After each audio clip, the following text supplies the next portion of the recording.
Conférence sur le thème de sécuriser la fabrication d'un produit en Chine. Deuxième version, pour ceux qui étaient là la dernière fois, vous verrez qu'il y a le contenu est similaire.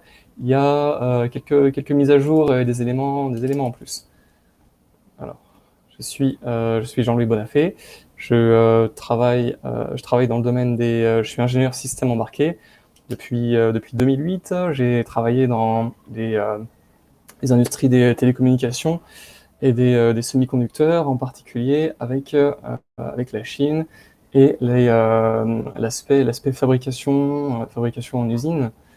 Je travaillais dans des usines en Chine, en Suisse, en France également, aux États-Unis. Et depuis quelques années, je suis installé à mon compte dans une société qui s'appelle Semaforge, qui est basée à Shenzhen. Et nous faisons de l'accompagnement aux sociétés françaises en particulier, des PME françaises, qui font fabriquer leurs produits, quel que soit leur degré d'avancement, hein, du prototypage jusqu'à la masse production, de l'assistance et de l'accompagnement sur leurs projets, et en particulier sur les appareils connectés. Alors, avant de commencer la conférence, je vais présenter. Il y a un système de prise de rendez-vous, donc vous pouvez, si vous le souhaitez, cliquer sur le lien en haut dans la bande verte qui s'affiche en haut pour prendre rendez-vous. Si vous souhaitez, je vous incite vraiment, si vous avez un projet professionnel qui vous implique avec la Chine, à ce qu'on en parle après la conférence. Donc surtout n'hésitez pas. Et voilà, si vous êtes juste là pour vous renseigner, il y a aucun problème. Vous pouvez rester, bien sûr, vous êtes les bienvenus. Et sur ce, allons-y. Alors pourquoi d'abord fabriquer en Chine? C'est-à-dire que de nos jours, il y a encore beaucoup de gens qui fabriquent dans différents pays. Et on peut, même pour des raisons de coût, aller par exemple vers d'autres pays, des pays par exemple en Europe de l'Est. Je pense à la Roumanie par exemple. Beaucoup de gens font fabriquer leurs produits en Roumanie pour des raisons de langue, de barrières culturelles, un délai, un décalage horaire qui est bien réduit aussi. Beaucoup aussi font fabriquer en Tunisie. D'autres se délocalisent de la Chine pour aller vers d'autres pays d'Asie du Sud-Est, comme la Thaïlande et le Vietnam. On verra que ceux-là sont plutôt des gros acteurs qui ont déjà une ligne de production déjà installée en Chine et qui sont dans une démarche plutôt de reproduire cette ligne de production dans un autre pays. Alors pourquoi la Chine? Je pense qu'il y a un facteur qui est beaucoup plus important que tous les autres, c'est principalement celui de la supply chain. C'est-à-dire qu'on a ce phénomène de regroupement des fournisseurs dans des zones assez denses. Si je prends l'exemple de Shenzhen, par exemple, aujourd'hui nous sommes dans le centre-ville de Shenzhen, et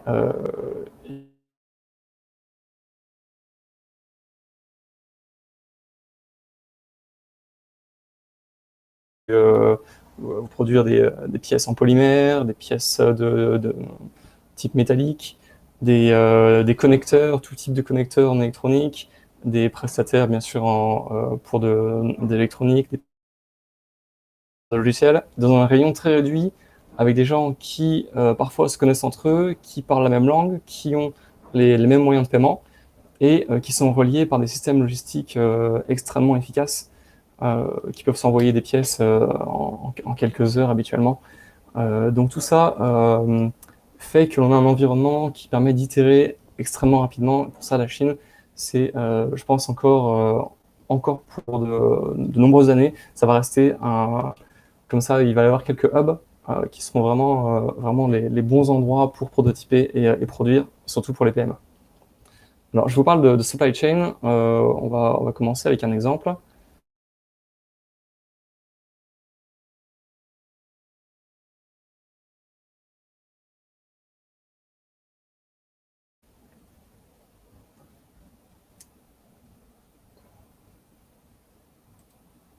Voilà. Donc ici, on a là la vue simplifiée de la supply chain pour un produit électromécanique qui va inclure des pièces en métal, par exemple. Et donc là, on a par exemple le grossiste en métal qui va vous fournir les pièces, par exemple d'aluminium. Ce sont des grands panneaux de 3 mètres sur 1 mètre qui s'achètent en grande quantité. Lui va vous fournir des pièces au détail.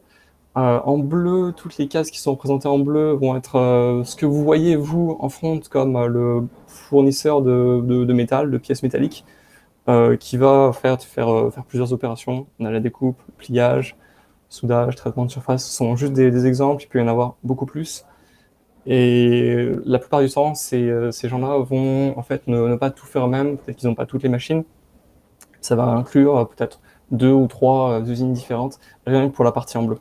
On voit ensuite tout un panel d'autres types de pièces qui vont converger vers le lieu d'assemblage, représenté en orange. Et j'attire votre attention sur le fait que euh, cette partie-là, les prestataires qui sont en charge de l'assemblage final, c'est un lieu et une responsabilité vraiment critique.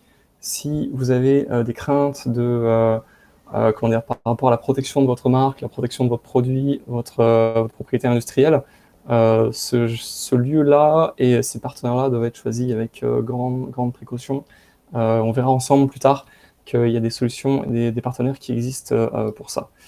Et enfin, une fois que l'assemblage est terminé, on a l'expédition. Ici, une expédition catastrophique. L'image est vraie. C'était un cargo qui a réellement coulé en 2011, navire grec. Ça arrive, mais espérons que ce ne sera pas le cas, le cas pour vous. C'est encore assez rare. Allons-y ensuite. Si on parle en détail si on plonge dans le détail de la façon de trouver un fournisseur. Identifier un fournisseur. Vous avez plusieurs choix. La majorité des gens s'adressent quand même à des plateformes, les grandes plateformes, hein, le Amazon comment dire, des fournisseurs. On peut dire que c'est le groupe Alibaba. Ici, les 4 que j'ai représentés, Alibaba.com, AliExpress, Yaolababa et Taobao, font partie du même groupe, hein, dont Jack Ma est responsable. Et il y en a d'autres, bien sûr, que je vais citer rapidement, Suning, Tianmao, JD, de nombreux autres. Il y a d'autres façons aussi de chercher, pas forcément par le web. Vous pouvez avoir, si par exemple vous avez déjà des contacts avec une usine à qui vous faites confiance, ça peut être une très bonne idée de leur demander si dans leur voisinage, ils n'ont pas d'autres partenaires avec lesquels ils travaillent habituellement et qui pourraient fournir des services ou des pièces complémentaires qui souvent ces usines peuvent ne pas du tout être listées en ligne, ni sur Alibaba ni ailleurs. Une autre façon de faire, c'est bien sûr d'aller sur les moteurs de recherche. Ils ne sont pas forcément Google, hein. Vous pouvez penser aux moteurs de recherche chinois, taper des termes en chinois qui vous permettront d'accéder à des fournisseurs qu'on a un plus grand nombre de fournisseurs. Un mot rapidement sur le freelance. On a des gens habituellement chez nous, les gens en freelance en Europe, aux États-Unis, ce sont des gens qui sont dédiés à leur projet et c'est pas du tout le cas en Chine. C'est pas du tout le cas. La totalité sont des gens qui ont déjà un emploi à temps plein et qui font des heures supplémentaires le soir et le week-end. Donc vous pouvez avoir ce malentendu que si vous allez sur par exemple Upwork, que vous cherchez un fournisseur, un freelanceur chinois pour vous assister, il faut bien savoir qu'il ne sera pas disponible plus de quelques heures par semaine. Et donc, d'ailleurs, l'anecdote, c'est que souvent, quand j'ai dit les premières années que je travaillais en tant que freelanceur, on me demandait, oui, mais quel est votre vrai métier? C'est-à-dire que ça veut bien dire ce que ça veut dire. On a donc des freelanceurs un peu version light en Chine. Avançons. Donc on va faire le zoom un petit peu sur Alibaba.com et voir peut-être les raisons pour lesquelles vous pourriez, ce que vous pouvez en tirer. Donc c'est très bon comme moteur de recherche, bien sûr, c'est une sorte de grand dictionnaire. Vous pouvez penser un peu à Amazon, mais en beaucoup plus poussé, avec beaucoup plus d'informations sur les usines, sur ce qu'ils font. Il y a un KYC beaucoup plus poussé. Quand j'étais sur Alibaba, je me souviens que des gens de Alibaba qui étaient, en particulier, ils sont localisés à Shenzhen, viennent frapper à votre porte en équipe plusieurs fois dans le mois, vérifier les équipements que vous avez, ce que vous faites vraiment, qui vous êtes. Donc les informations qui sont listées sur Alibaba sont relativement fiables. Ils savent qui sont leurs vendeurs. Il y a certains filtres, on ne les trouve pas tous, puisque ça représente un coût d'être sur Alibaba, à peu près 5 000 euros par an. Également beaucoup de frais de publicité. Ça peut être très, très utile pour vous pour filtrer par lieu, par spécialité, par niveau d'expérience. Également, vous pourrez avoir les données de base, hein, le chiffre d'affaires et les quantités minimales. Et donc, comme je disais, ce sont la plupart des petites entreprises. Alors, on a souvent l'image des usines géantes à Shenzhen qui existent. Hein. On a du Foxconn, on a des Hytera et encore beaucoup d'autres très grandes usines qui emploient des dizaines de milliers de personnes, mais ça ne représente pas la majorité. La majorité, vraiment la moyenne, si je devais dire, ce serait à peu près 10 ou 15 employés par usine et qui font tout un maillage. C'est-à-dire qu'ils ont un maillage de partenaires privilégiés avec lesquels ils vont pouvoir faire leurs produits ou leurs services. Ne soyez pas choqués si vous avez, si vous, si vous visitez un jour une usine et que ça ne fait pas la taille que vous pensiez. Ce qu'Alibaba ne sait pas faire et sur lesquels vous devriez vous concentrer, c'est vraiment savoir le niveau de compétence. Par ça, j'entends pas le niveau de compétence de l'ensemble de la boîte, mais plutôt des fondateurs et de ce qu'ils sont capables de mener comme type de projet. Par exemple, si vous avez une boîte qui est fondée par des ingénieurs, par exemple en technologie radio, ce sera pas du tout, faut pas du tout vous attendre au même niveau de customisation ou de maîtrise du sujet, des performances par rapport à quelqu'un qui vient de la finance et qui rebrand juste, qui refait juste le packaging sur des produits dont il n'a pas la maîtrise. Beaucoup de gens encore, beaucoup de fournisseurs sont juste des gens qui vont refaire la cosmétique et n'auront pas vraiment les fichiers sources, les fichiers 3D, la BOM. Donc ça peut être très gênant si vous voulez faire de la customisation. Ça va aussi de pair avec la souplesse, bien sûr, le fait de travailler avec vous. Mais ça repose, ça fait entrer en ligne de compte un autre aspect qui est celui du relationnel. Et vous devriez pour ça toujours, même dans les pires situations, essayer de garder un très bon relationnel, le plus calme possible avec vos fournisseurs, puisque quelquefois ça fera la différence entre avec un fournisseur qui va vous aider ou vous laisser tomber. Ça peut être un élément très important, surtout quand on n'est pas sur place. Et enfin, le type d'arrangement sur ces thèmes qui peut-être parlent à certains d'entre vous, ODM, OEM, eh bien rentrons en détail sur ce que ça signifie. Premier exemple, l'ODM. Alors ici, on a un ODM, Original Design Manufacturer, et en face, on a le client, le bon français.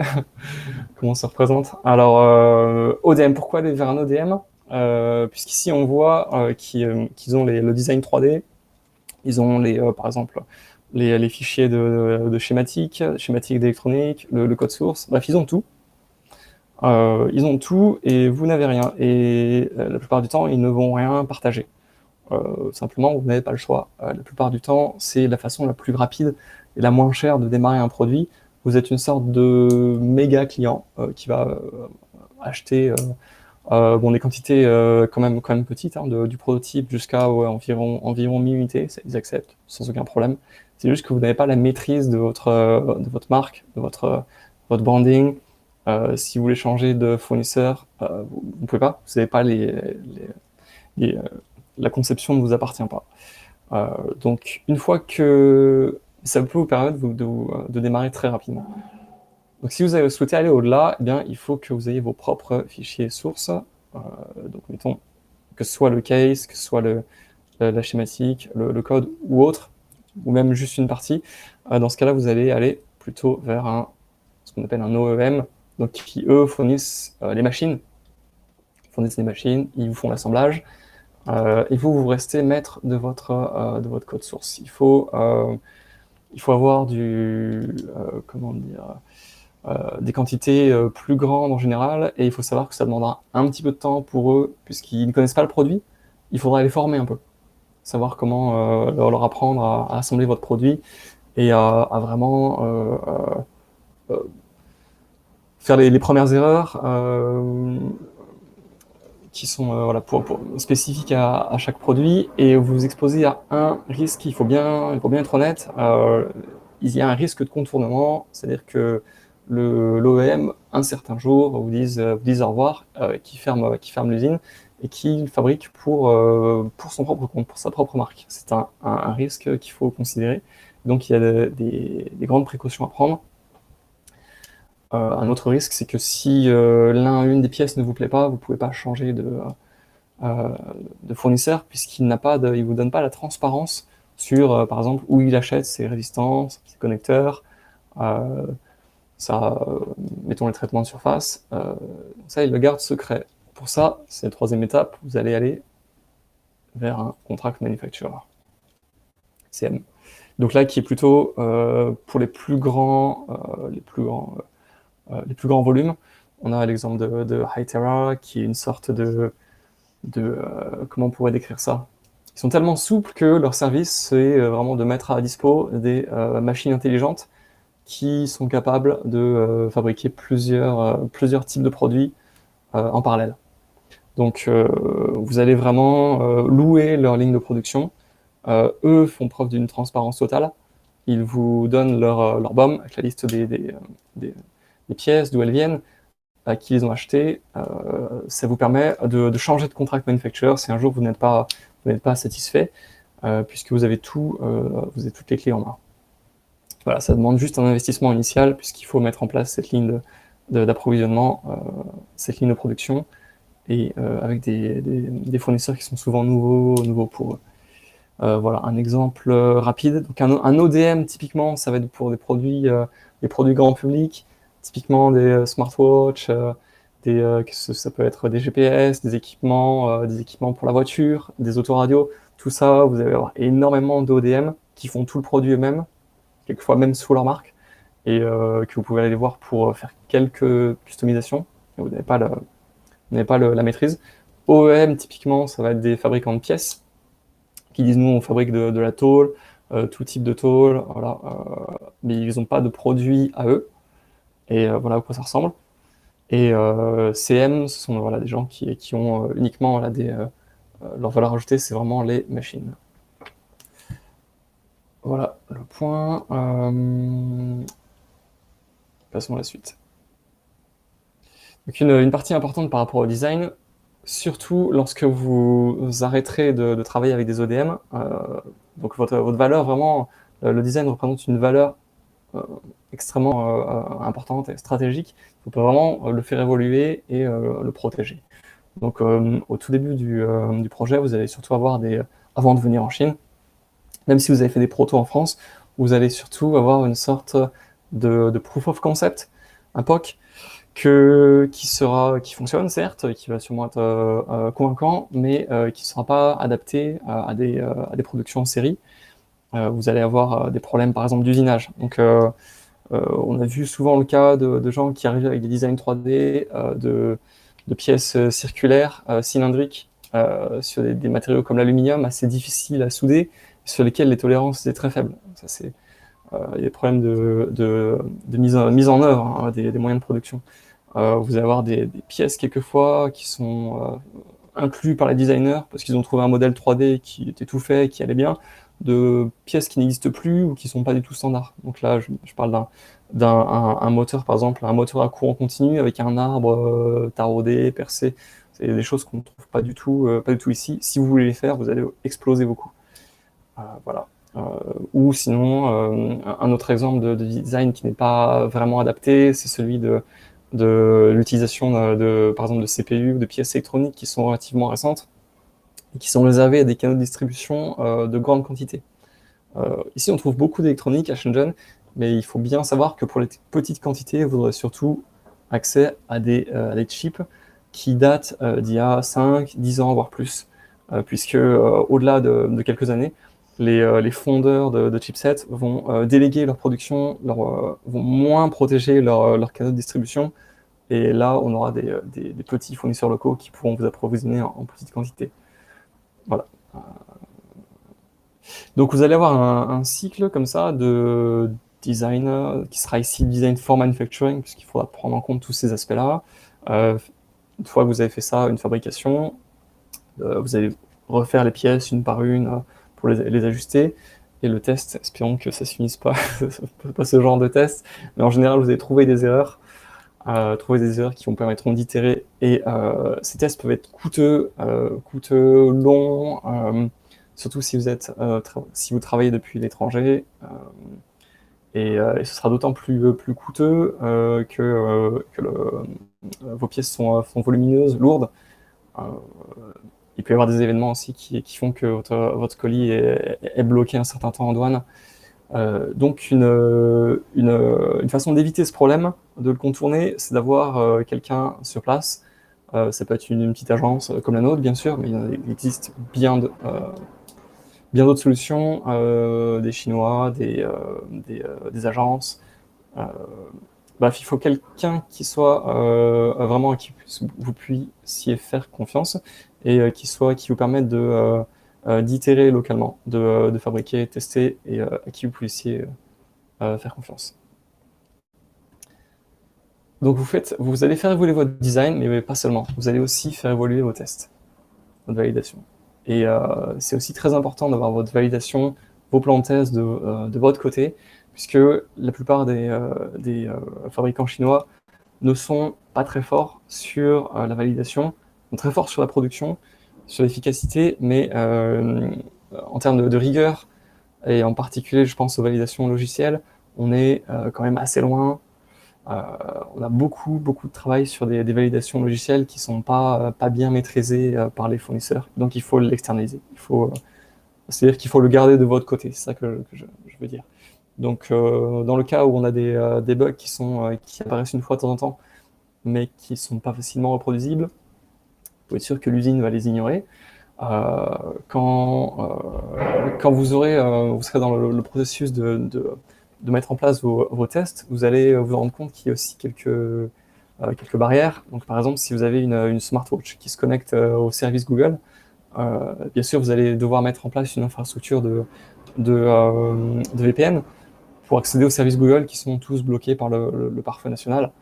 Vous allez avoir aussi des problèmes si vous souhaitez ouvrir vos serveurs en Chine ou avec un nom de domaine chinois, ce qui demande un enregistrement auprès de l'administration locale.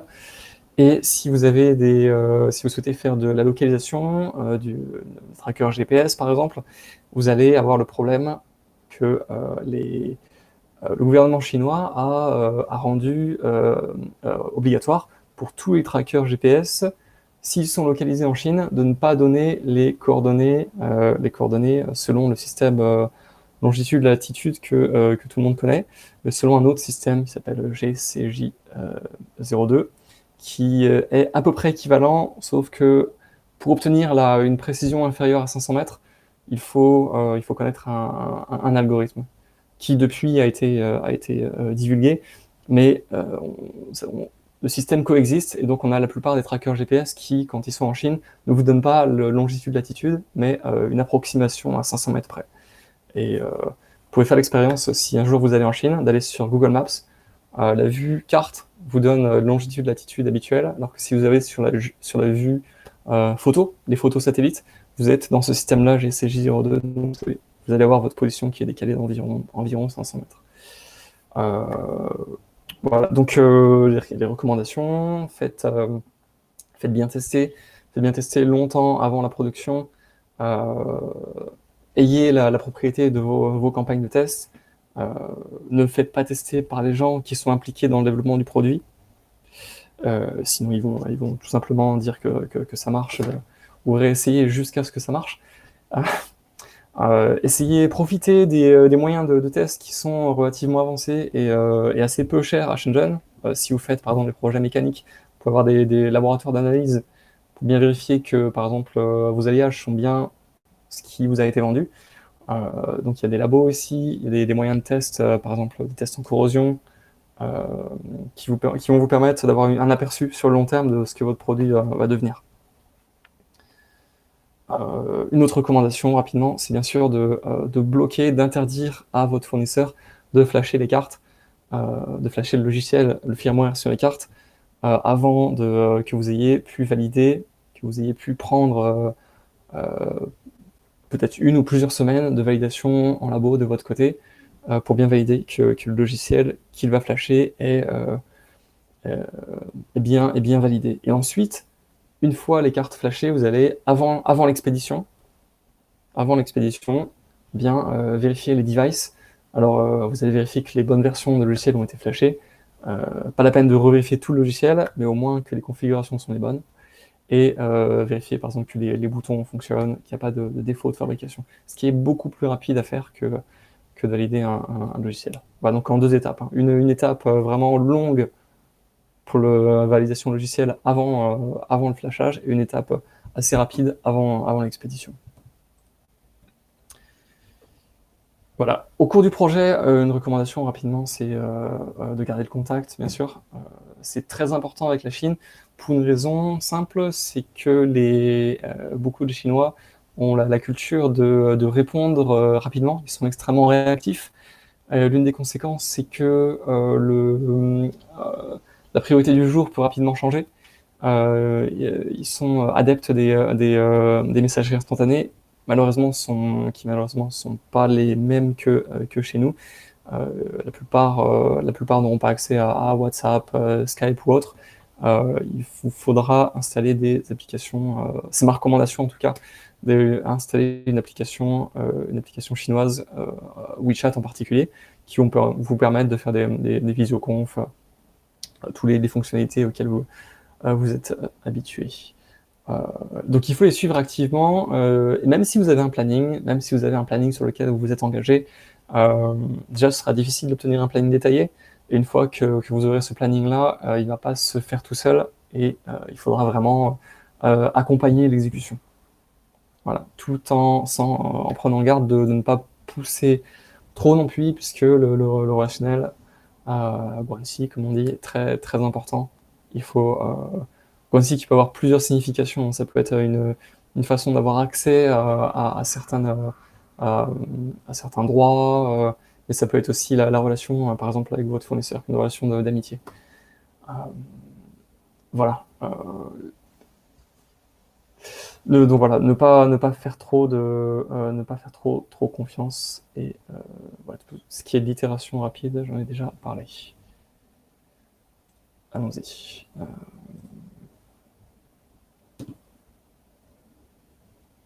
Un mot rapidement sur bien sûr les copies, le phénomène de copie dont j'ai parlé rapidement lors des OEM. Vous pouvez avoir vous avez ce phénomène-là, bien sûr, de copie qui est assez répandu en Chine.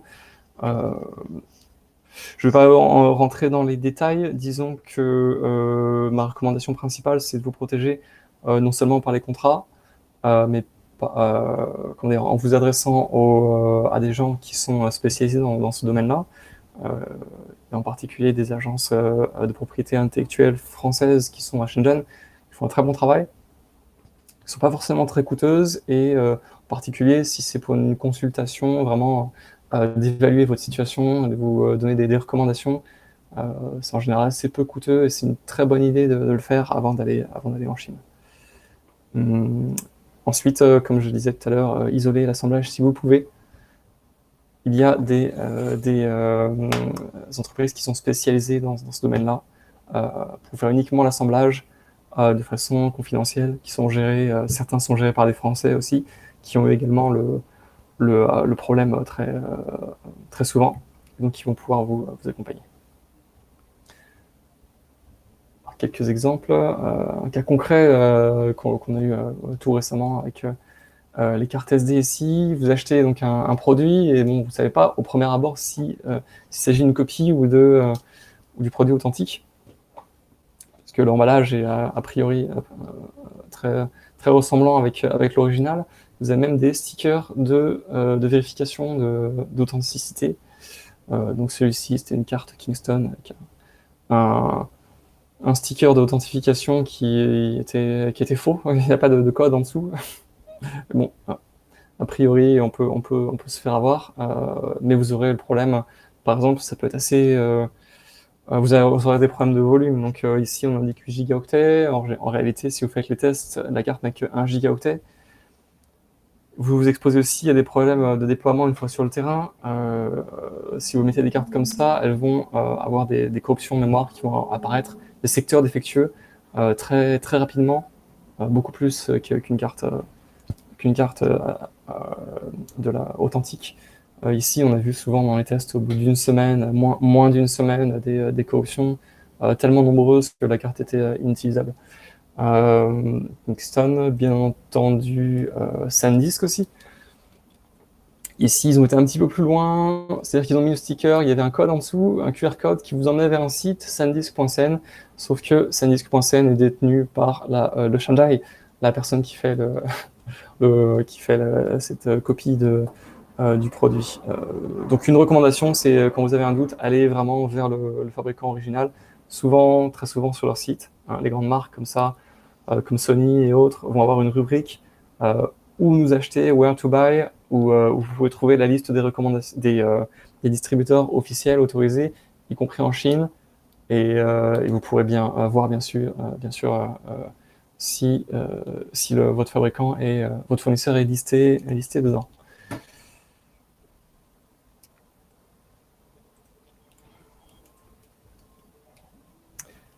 Reparlons un petit peu des contrats.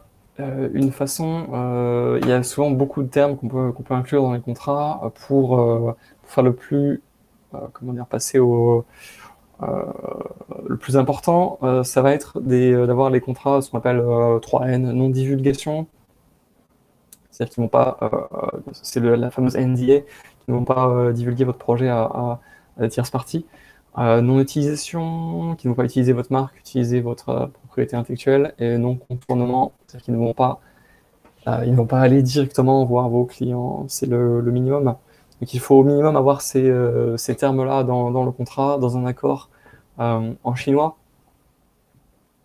Ça me paraît être la précaution minimum. Ensuite, vous pouvez inclure d'autres termes, par exemple le fait d'être notifié obligatoirement si le fournisseur vous fournit des produits qui soudainement ne font pas appel aux mêmes sous-traitants, aux mêmes pièces. Ça arrive très récemment, très souvent, qui changent par exemple de fournisseur de coteur et vous allez avoir un défaut qui apparaît. Sans que vous le sachiez, puisque ils ne vous ont pas dit que ce changement-là était intervenu. Vous pouvez l'écrire, ça. Bien sûr, les plannings peuvent être mis par contrat, ou en tout cas des pénalités en cas de dépassement.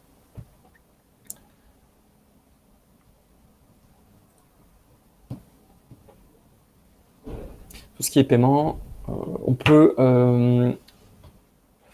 séparer, distinguer deux grandes catégories, les paiements internationaux de l'Europe vers la Chine, et de l'Europe vers l'Europe ou de la Chine vers la Chine, ce que j'appelle les paiements domestiques. Les paiements internationaux sont souvent beaucoup plus longs, beaucoup plus, quelquefois, très souvent même, vous allez avoir des banques intermédiaires. Donc les banques ne vont pas directement faire le virement, mais... Alors, je réponds juste aux questions, j'ai manqué le début de votre présentation. Oui, je vous envoie le PowerPoint si vous souhaitez, et éventuellement un replay. Pas de souci, Myriam. Normes environnementales, c'est difficile de vérifier. On fera un point sur les normes en fin de présentation, on y reviendra.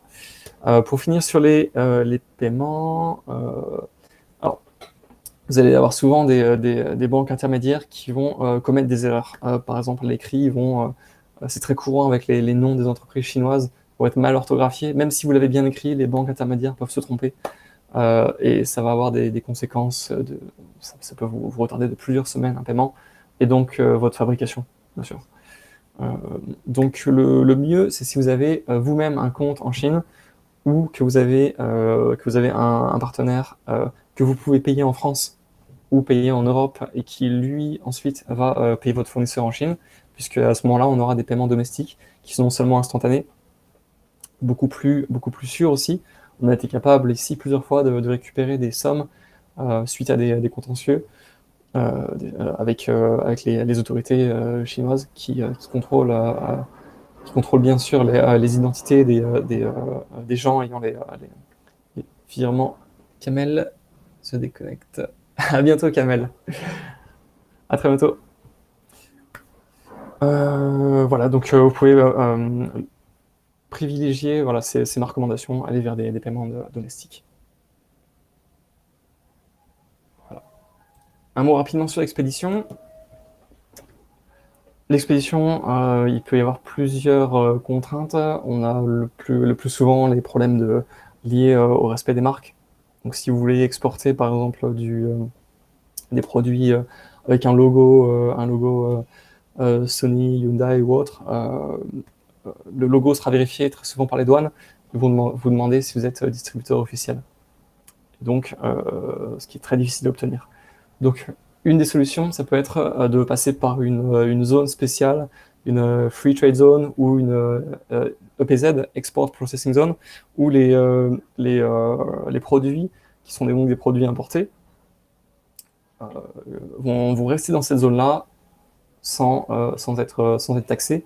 Vous pouvez faire l'assemblage et ensuite réexpédier vers l'étranger sans avoir voilà, tous ces problèmes de demande par rapport voilà, au contrôle des marques. Bien sûr, il y a tout un tas de certifications comment dire, par rapport auxquelles il va falloir rentrer en conformité selon votre type d'usage. On ne va pas avoir le temps aujourd'hui de rentrer dans les détails. Sachez qu'il y a CCC qui est plutôt pour le marché, des consommateurs chinois. Et bien sûr les autres que vous connaissez, CE, FCC, qui inclut en particulier des réglementations sur les batteries. C'est assez lourd dans le domaine de l'électronique. Le principal problème, c'est souvent de pouvoir démontrer aux douanes que les batteries sont sûres à transporter. Il y a également, dans l'autre sens, dans le sens de l'import de l'étranger vers la Chine, des catégories auxquelles on ne pense pas toujours. Si vous faites rentrer des clés USB ou des documents papier, des livres, des documents, c'est souvent des catégories sensibles qui vont pas toujours passer ou être plus sévèrement contrôlées. Bien sûr, dans tous les cas, n'attendez pas s'il y a un problème, consultez votre transporteur et le service des douanes qui vous dira tout de suite s'il y a des taxes à payer ou des choses qui posent particulièrement problème. Avant de terminer, on va finir par quelques cas concrets de problèmes qui peuvent avoir lieu. Alors, premier exemple, Monsieur Yang, vous êtes votre fournisseur, il vous envoie votre livraison et vous n'avez pas de nouvelles. Au bout de plusieurs semaines, c'est une erreur qui est assez courante au début, de faire trop confiance au transporteur et d'attendre tout simplement son colis. Le problème, alors bien sûr, dans un premier temps, il faut, comme je vous disais à l'instant, utiliser le tracking, que vous n'aurez pas toujours selon le transporteur. Mais si vous en avez un, utilisez le tracking, contactez les douanes. Voilà. Et là, dans ce cas, deuxième étape, le colis finalement vous arrive, mais vous avez un problème le colis, le produit n'est pas le bon, la personne n'a pas respecté les bonnes dimensions, les spécifications. Dans ce cas, bien sûr, il y a des clauses à prévoir dans le contrat. Et ce que je vous recommande, ce qui est plus efficace que le contrat, c'est d'avoir quelqu'un sur place pour aller à l'usine, rencontrer la personne, pour ne pas casser la relation, puisque dans ce cas, on a très souvent des fournisseurs qui ne souhaitent pas rembourser, des acheteurs comment dire, qui mettent fin à la relation, et c'est dommageable. Dans la plupart des cas, les choses peuvent être arrangées, des arrangements peuvent être trouvés, et ça évite d'avoir à repayer des toolings ou de repartir sur un nouveau réseau. Cas concret numéro 2. Alors, Monsieur Bao, vous vous avez travaillé avec Monsieur Bao et au bout de quelques semaines, quelques mois, voire, eh bien, c'était un OEM, vous l'avez accompagné pour fabriquer votre produit et il est arrivé, ce qui devait arriver, vous avez un fournisseur qui est apparu sur Alibaba, voire sur Amazon, et qui fait le même produit que vous et vous rentre en concurrence avec vous. Donc petit rappel, le mieux est souvent d'avoir donc d'avoir tout ça spécifié dans un accord 3N, et d'avoir un assemblage, tout simplement d'éviter de rendre impossible ce genre de situation en mettant entre les mains de votre fournisseur des éléments incomplets. Par exemple, il n'aura pas votre logo, le logo est fait ailleurs, ou l'assemblage final n'est pas est fait ailleurs ou dans un lieu de confiance. Le fameux t'as pas des zip de Thibaut dans La vérité si je mens.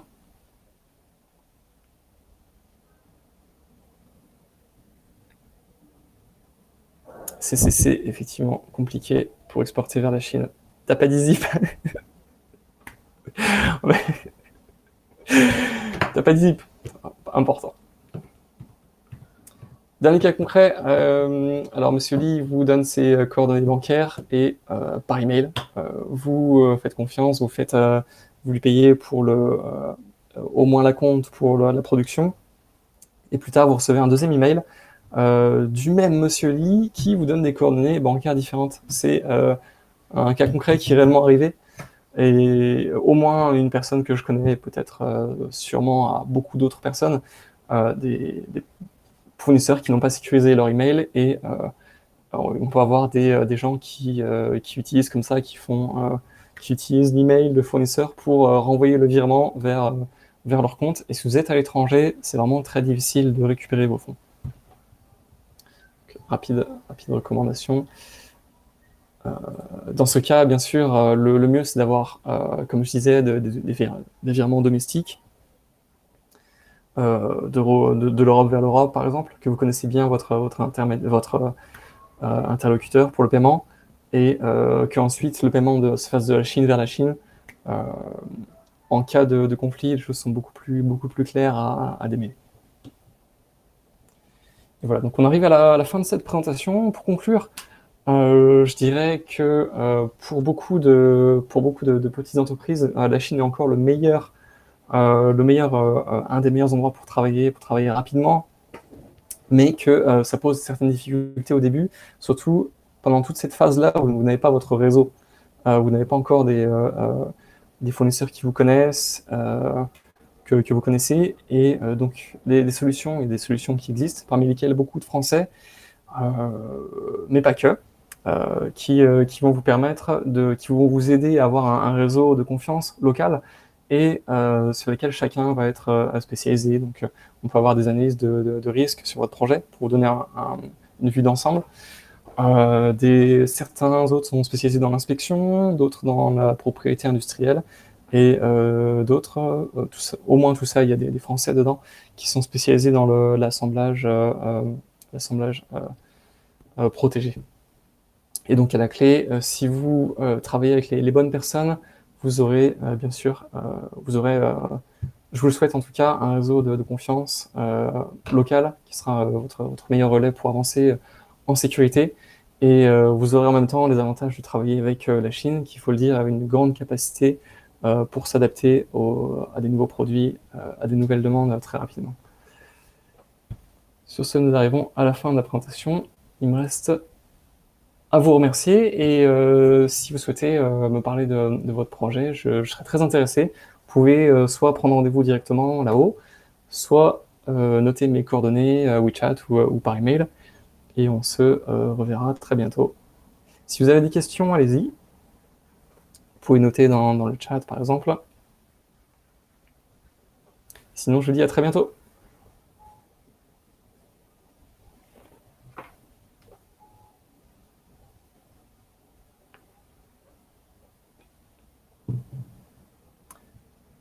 Merci Guy. Merci Monsieur Busetil.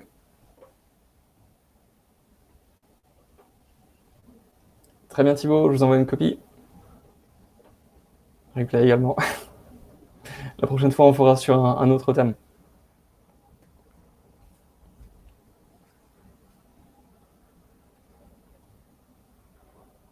Merci Myriam. Très bien, noté pour le replay.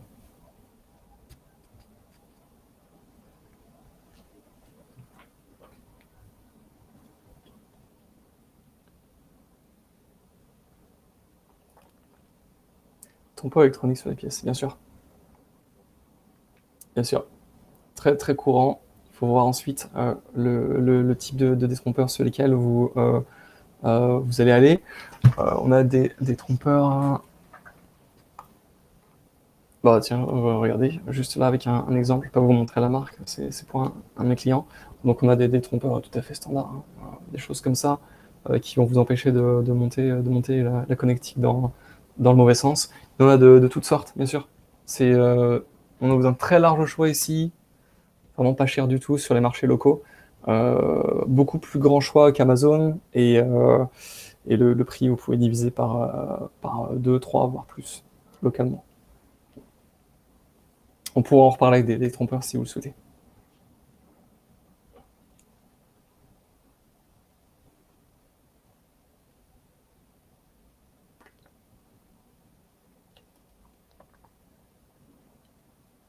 C'est historique en France, un assemblage. On peut, alors les trompeurs, je pense que ce sera des petites pièces très faciles à envoyer par la poste. C'est des copies locales. Ah oui.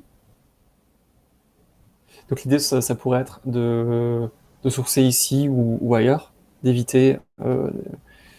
D'accord, éviter des copies locales. Et vous transmettre peut-être ces pièces-là. Ok, on en reparlera. Bonjour Routine.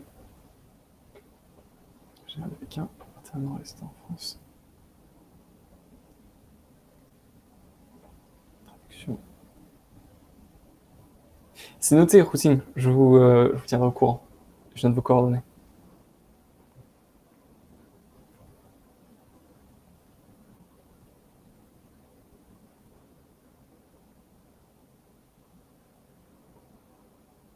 Très bien Thibaut. À très bientôt. Bonne journée.